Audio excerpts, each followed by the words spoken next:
Hey, guys, what is up? Yo, Tyler Fischer, one of the most controversial comedians in the world,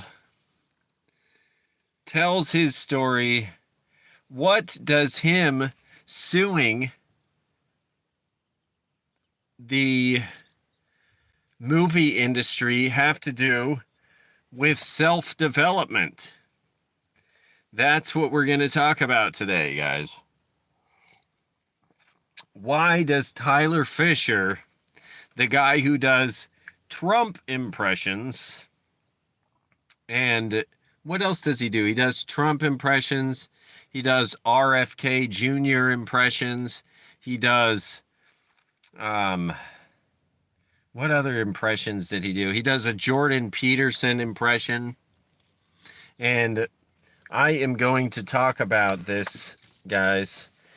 Why does Tyler Fischer and him suing the movie industry, this company who discriminated against him, what does that have to do with self-development? So let's explore it, right? Because this isn't a big, let's hook you in and I'm going to say all these concise, perfect points. I just want to explore it with you guys. With you.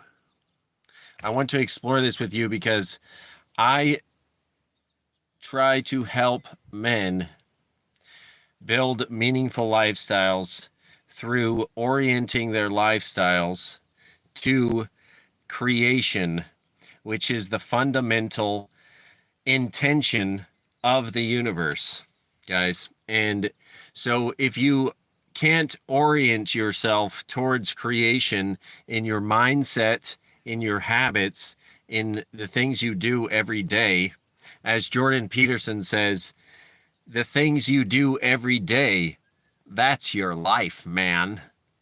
And so that is what I want to integrate, because most people won't talk about this, guys. Most people who are talking about self-development will not touch the topic that I'm about to touch on about this Tyler Fischer suing a company, guys. So I want to talk to you guys about this. Have you guys, hello, Jenda and Jason, how is it going, guys? And so I don't know if you guys have heard about Tyler Fischer versus the movie industry. Dude, his story is nuts, guys. I was blown away by his story. How about you guys? I was blown away when I heard him on Jordan Peterson. It was crazy to hear. So I want to get into that just a minute. Like I was saying, most people, I'm going to riff around this topic. I'm going to explore it with you guys. Try to just answer questions, and as we talk, and as I talk to this screen where apparently you guys exist, I'm going to try to answer the questions myself, and I'm going to try to relate it to this framework that I have been working on. And this, just so you guys know, I'm drinking 3 espressos in here. 2 or 3, I can't remember how many I put in there. And it says, Papá de grande quiero ser como tú. That means, Dad, when I'm big, when I'm grown up, I want to be like you. So let's check this out. So Tyler Fischer goes on Jordan Peterson, and yeah, #1 dad cup. And all my kids have different shirts that say stuff like that. Uzbekistan. Dang, that is a name I don't even know if I said it right, but good to hear from you guys, from you. I don't know how to read Russian or Ukrainian. Sorry, Ukrainian, I guess, or Russian. But anyway, good to have you guys in. And so, um, how can I get into this question? So I just want to give you guys a background really quick so that you understand, because the topic is about the oppressor versus the oppressed narrative that we have in the media, in the culture, and especially it kind of ramped up in like 2000, maybe 17, and but they've been laying the foundation for a long time, guys. So don't don't be naive about that. Um they've been laying the foundation for this for many, many, many years. And if you guys read books like Hayek, by the authors Hayek, by Thomas Sowell, by Milton Friedman, you know that these things have been happening for a long time. And someone asked, am I about religion? This is not specifically about religion today, but yes, I'm a religious person. So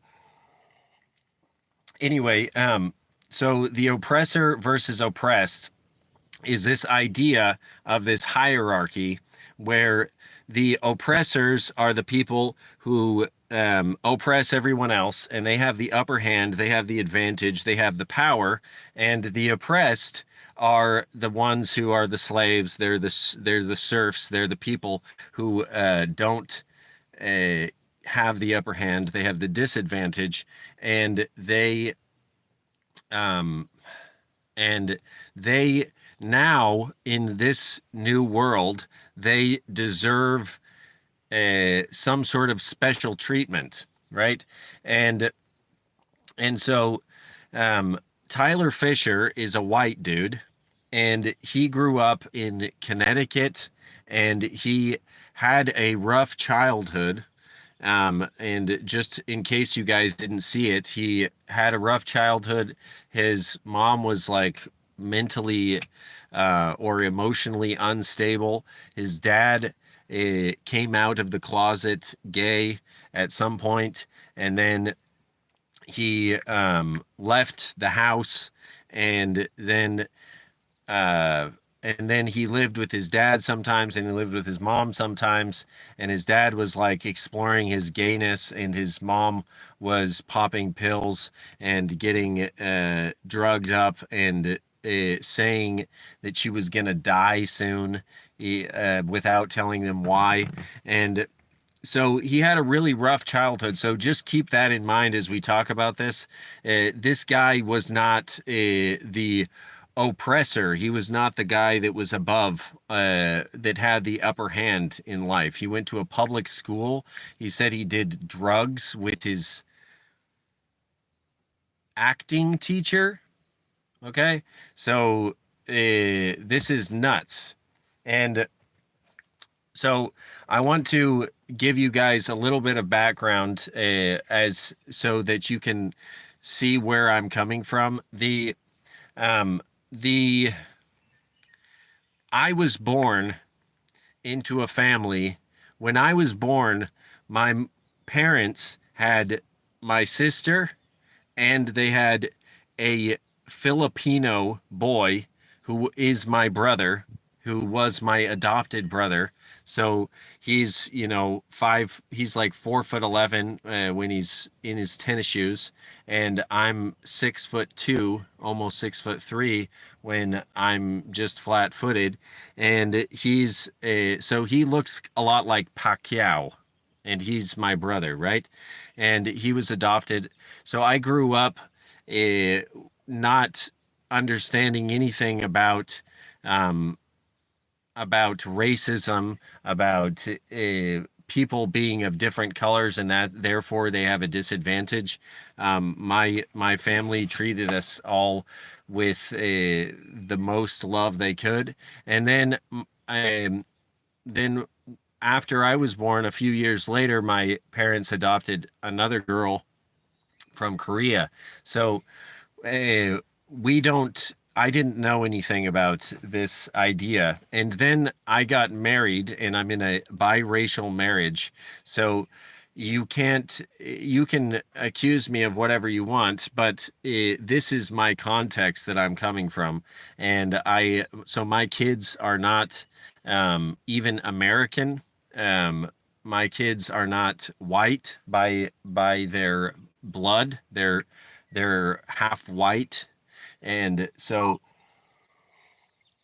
just I just want to give you guys that context. So next, the um so I want to help you guys understand the creation framework. So the creation framework has that I've talked to you guys about before has to do with the idea that the entire intention of the universe is about creation. Everything, every instinct, every desire, everything we have is based around creation because we're trying to survive as instinctively we're trying to survive, and so we're trying to create. And because in order to survive, we have to create things. We have to grow food.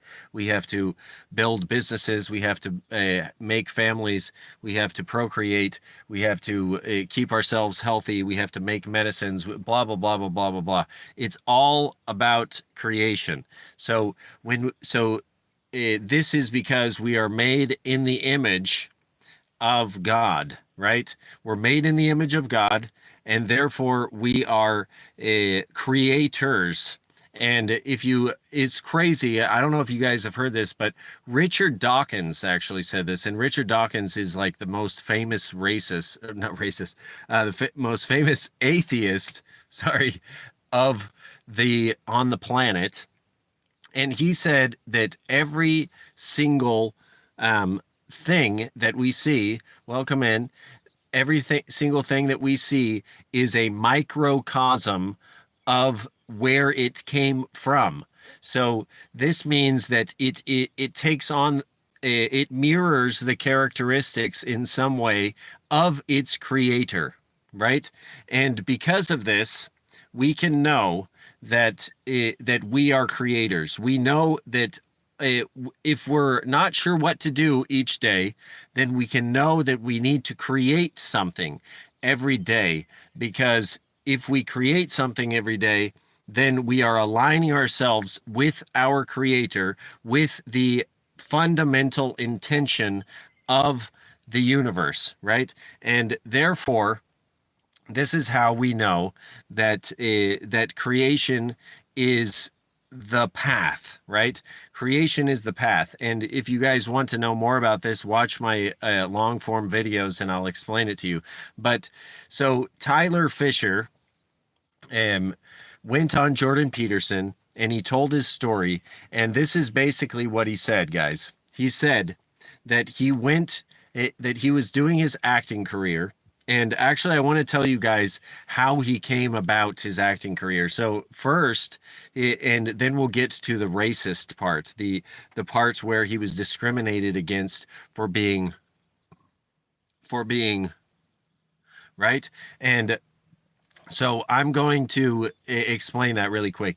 He says that his mom was emotionally unstable, and he only had one way of sort of escaping this or coping. He had a coping mechanism, which was comedy. He would say jokes. He would try to make his mom laugh. Why did he try to make his mom laugh? Because if he made her laugh, then she wouldn't die. Let me repeat that. He believed as a kid, think about the trauma that you go through. If you believe that it's on your shoulders to make your mom laugh or else she'll die. Can you believe that, guys? So he in no way was privileged, relatively speaking. And so then he made his mom laugh and he thought he was keeping her alive by doing so. And then one day, well, and then at some point she got put sort of like on suicide watch, and she went out of the house, and one of his family members called Tyler Fischer, the comedian, the controversial comedian, while he was on the road driving down the road. He gets a call, and they're like, "Hey, mom left the house. We don't know where she is." And this is a God thing in my belief. He So he goes, "Oh no." And there's a fork in the road. And he says he just takes a fork in the road and goes off to this lake that he has seen before, that he knows something about. He goes to the lake, and there is his mom in the lake, and his and pills scattered all over the bank of the lake. And he pulls his mom out of the lake, and he then saves his mom, right? And he says, "In that moment, I realized I couldn't save anybody." Damn. He realized he couldn't save even his mom. And he was thinking all this time, if he just made his mom laugh, then she would survive. He was keeping his mom alive by having her laugh. And this is just this like I don't cry, but that made me tear up a little bit, like almost when I heard that. Um so then he takes his mom out, and then when he decided that he couldn't save anyone, then he moved on in his life, and he still took care of his mom or whatever, but he had this weight lifted off his shoulders because he realized this wasn't about him. This was about something else, bigger than him, more than he can control. And so he started creating, right? And this is what I've been talking about before. He decided the only thing he could do was take his talents and create something. And so he started going out, and I guess during COVID, he started going out, and he would be like in people's apartments doing comedy shows. He'd be in he'd go to these clubs, and there'd be like six people in there, and he'd do comedy there. And he'd, and, so then remember, guys, this is a white guy, had a terrible life, and decided to create to get out of where he was. And he's an actor, and so he would be in these acting roles. And he says that his career started to get higher. He started to be with the big wigs in the movie industry. And as he started to move up, that's when something happened, guys. That's when this whole weird BLM craziness, George Floyd, and blah, blah, blah started happening. And that is when he said that he would go and he would see a tryout for a play, and they wouldn't take him because he was white. And he said he got an email that said they wouldn't take him because he was white. And so then he was like, what the heck? Like, it's one thing. And he said that like there was all these murmurings around where they would say stuff like, oh, um, yeah, the black people, it's their turn now. And the brown people, they've been oppressed and blah blah blah, slavery, and so we have to let them have the acting positions, right? And so he would go in there and he'd be like thinking like, oh, I'm what would he say? He would be like, am I stealing this from these people? Am I stealing the acting role from somebody because they're of a different skin color? If I get this role, am I stealing it? And this messes with men's and white men and other men. We can get into the gender part, but it messes with men's uh, psychology when you believe that to create, which is the fundamental intention of the universe, if you want to align yourself with creation, then you should hold back because because discrimination, because slavery happened, because something you had nothing to do with is somehow your fault. And like I said, most self-development people will not talk about this. They'll just say things like, "Oh yeah, go get it and work your hardest and work out and get a six pack and make 10K a month and make a and make a business online and do all this stuff," but they won't touch this topic. And this is like the subliminal messaging. And now it's not even subliminal anymore. It's like blatant in your face. This messaging that if you're a man and if you're white, then you're not worthy. And you have to, that you're an oppressor. And to win is to oppress, guys. So listen to this, guys. Can you imagine? And some of you are not quite understanding this because this is in your subconscious.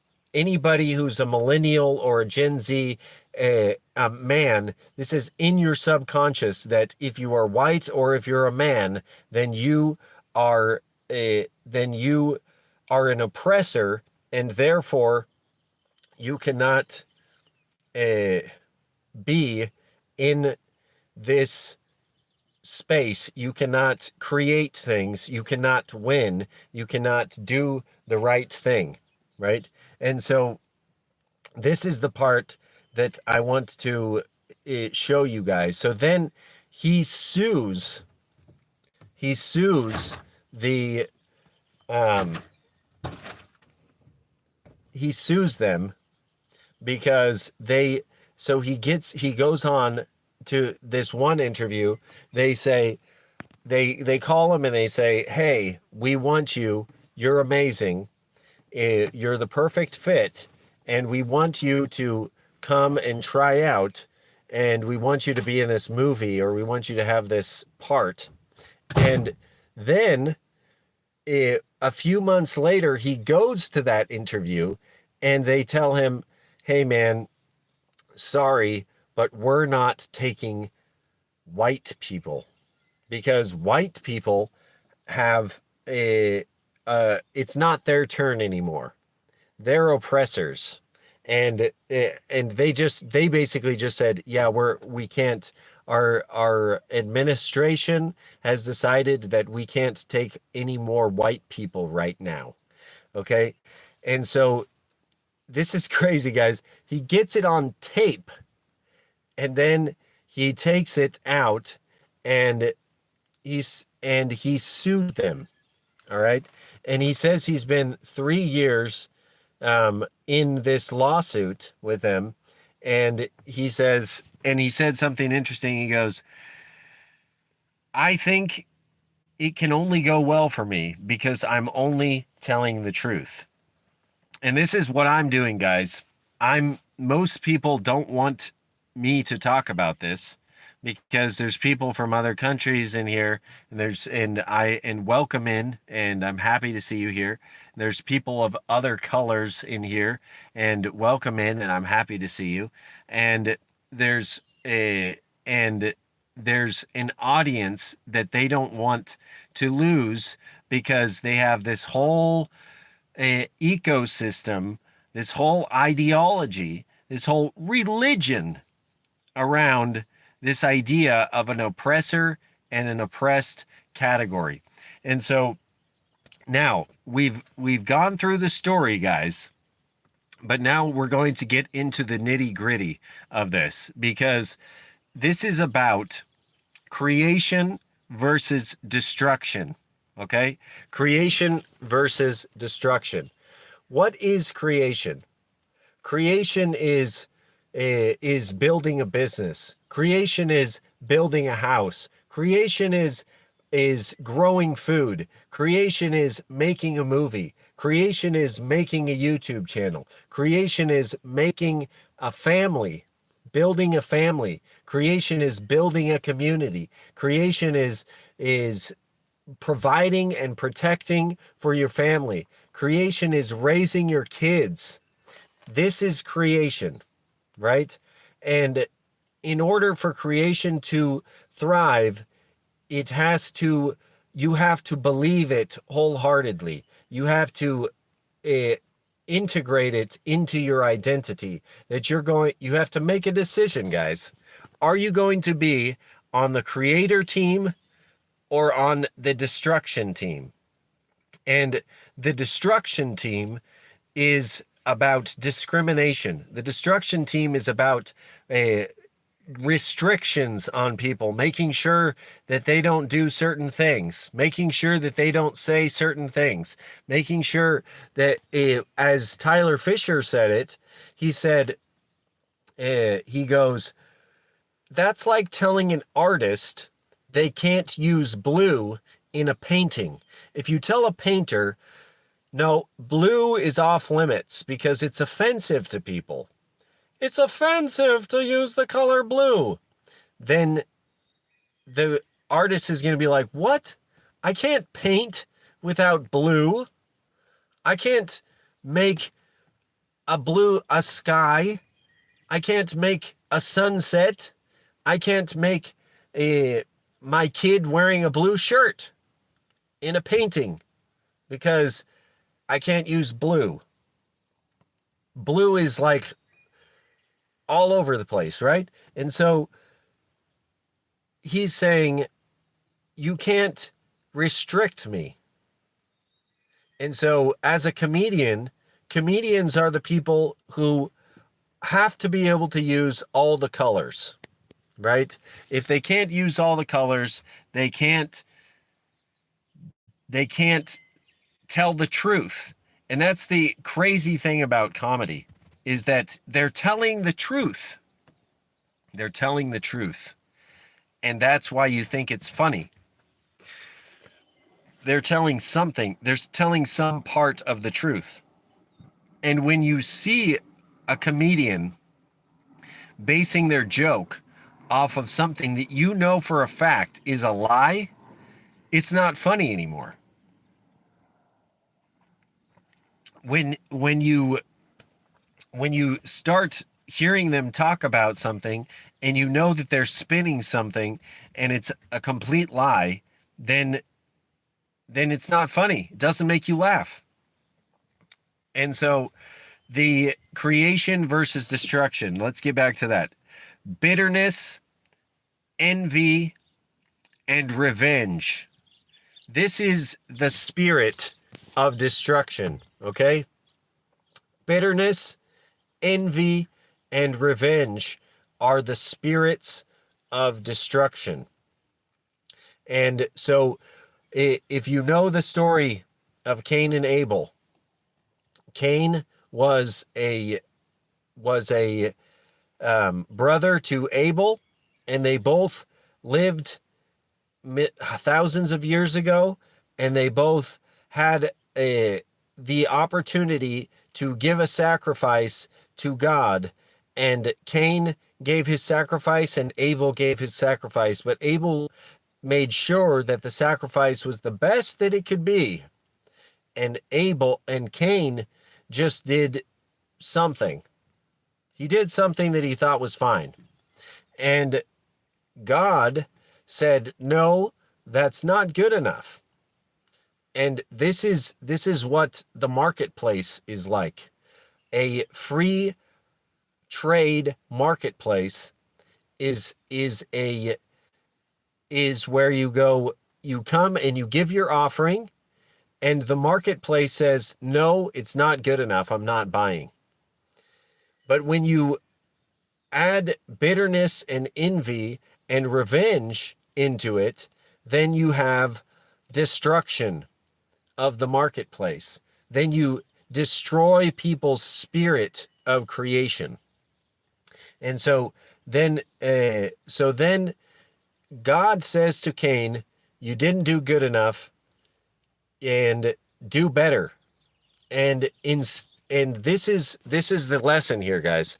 When you don't do good enough and you get the feedback from God or from the marketplace that you haven't done good enough, and you can't sell your product, and you can't provide for your family, then if you're bitter, then you will say, curse you, God, curse you, marketplace, curse you, people, I'm oppressed. And then you will start to kill your fellow man. That is what the story of Cain and Abel is about. He curses God and he kills his brother, right? And this is what's happening in our world today with the discrimination, either way, with the discrimination. And right now it is ramping up to be mostly discrimination in the US against the oppressor. The oppressor is the white person, right? And the oppressive man, the oppressive white man. And so this is the spirit of envy that someone sees a discrepancy in performance.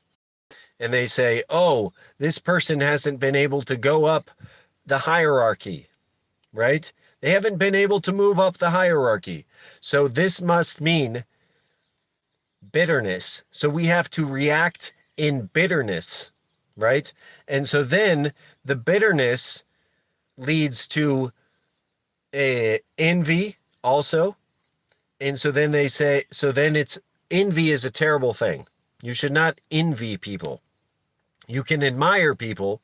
You can use them as a model to try to level up in your life.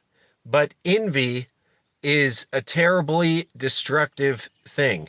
And so they react with envy, and they don't just this is the insidious part of it. They don't just react with envy, they react with making you feel responsible for the envy, right? And so now you have all of these men, these white men and men of other colors, going, oh yeah, I'm the oppressor. And since I'm the oppressor, and even the conservative men, even the ones who are not, who voted for Trump, who voted for George Bush, who like the free market capitalism, they fall in this trap, and they let it get to them, this idea that they are the oppressors, and they go, oh yeah, I have to let someone else move up. I have to step aside. And so the bitterness and the envy doesn't just infect the person who is envious or the institution who is spreading the envy, but the so-called perpetrators, the so-called oppressors, become guilty.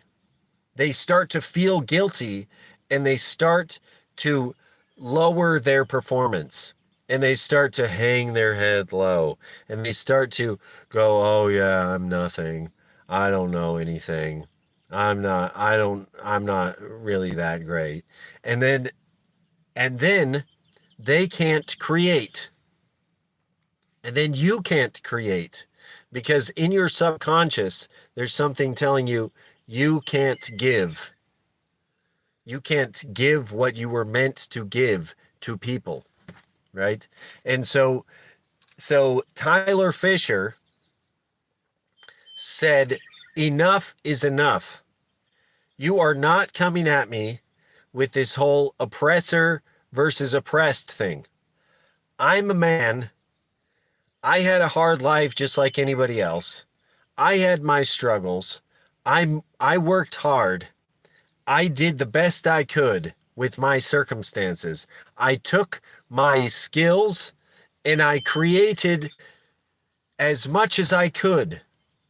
And you guys are telling me that I am an oppressor. And that is the message that everyone is fighting against right now or going with. You're either so there's three types of people basically. There's the people who are completely against it and speak out about it, like me and other people that doesn't matter who they are, but well, I guess I could just list them off, and I'm not endorsing all the things they say, ooh, but I'm just saying there's people like Andrew Wilson, there's people like Andrew Tate, there's people like Donald Trump, there's people like Tucker Carlson, there's people like Dan Bongino, there's people like Tim Pool, who are just completely against this bitterness and this envy narrative, this destruction narrative, and they're speaking out about it and they're trying to fight against it. Then there's the people who know that it's right, that these people are correct about what they're saying, and they're saying, no, man, I'm not doing this, but they have it in their subconscious. They don't realize it, but they're stepping aside and they're bowing their head down in shame over and over in their life, and they're not raising up to be the man that they should be. They're not creating the things that they should create. And they're becoming dead. They're deadening their soul. They're dampening themselves. And then the third type of person is the one who completely embraces the bitterness and the envy and the destruction of that ideology. And they try to do the work. Let's do the work. And let's protest. And let's unalive the CEO of such and such. And let's dynamite a Tesla. And when I say let's, I mean that's what they are saying. I am quoting them. I think it is very bad, you should not do it. But they are saying it, and they are doing it. And this is the destruction narrative, right?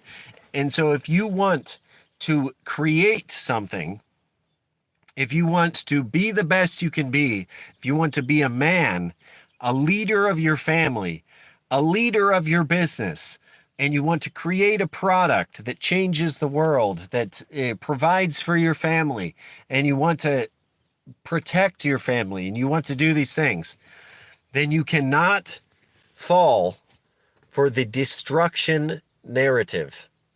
The destruction narrative that says that that the white man, and just the man in general, is the oppressor, right?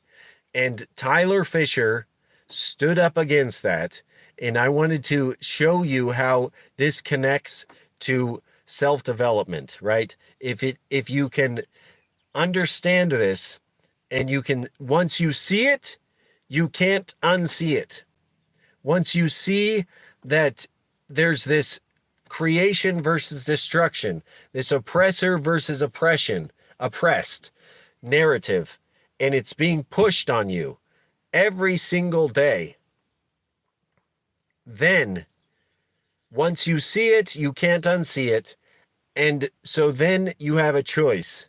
You can either stand against it and be unapologetically effective. That is my invitation to you. Be unapologetically effective. Be as effective as you can in every area of your life. Be the best leader of your family. Use your masculine traits to become a leader in your family. Screw all the toxic masculinity. Just ignore it completely. Anytime they say toxic masculinity, say that does not apply to me. I am using my masculine traits to be a leader, to be effective, to be a role model for my kids, to be strong for my wife, to, yes, lead in a loving way, but in a strong way. I'm going to work hard. I'm going to go as high as I can go. I'm going to lift the things as heavy as I can lift. And this is something that I'm trying to live out. I'm showing you guys my journey. Just as a just to let you guys know my journey so far. I have built a business, and that business is sustaining me, and I am working on new things, and that is making me money while I sleep. I'm not trying to glamorize it. I'm just telling you the truth. I'm not saying I'm rich. I'm just telling you that this is sustaining me as I move forward in other areas of my life. I'm trying to do I am doing a 180-day workout challenge where I am working out every single day, 7 days a week. I'm doing exercise, right? And those exercises, if you ask me about them, I will tell you what they are. I have explained them in some videos, and this is about creating an identity as a creator. I am building the identity as someone who builds my muscles, who invests in myself, who invests in my development of my body, and who stays active and who gets oxygen to the brain so that I can think better.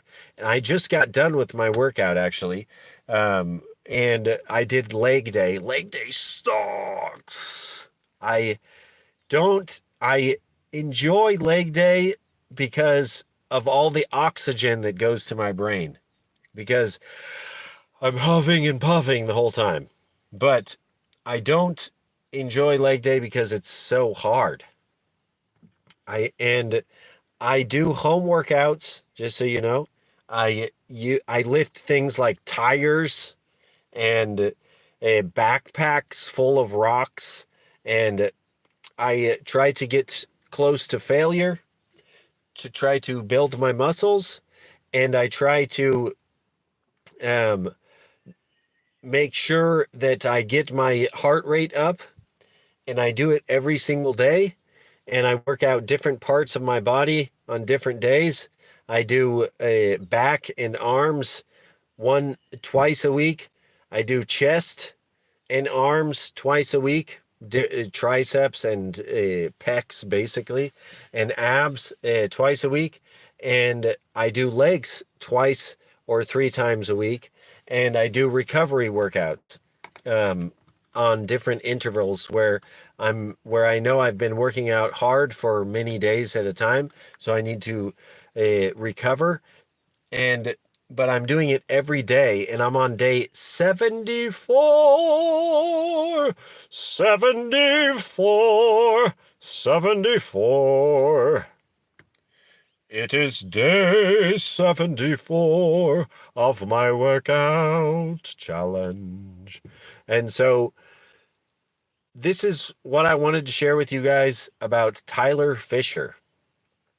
I believe I support him wholeheartedly in his quest to fight against the destruction narrative, right?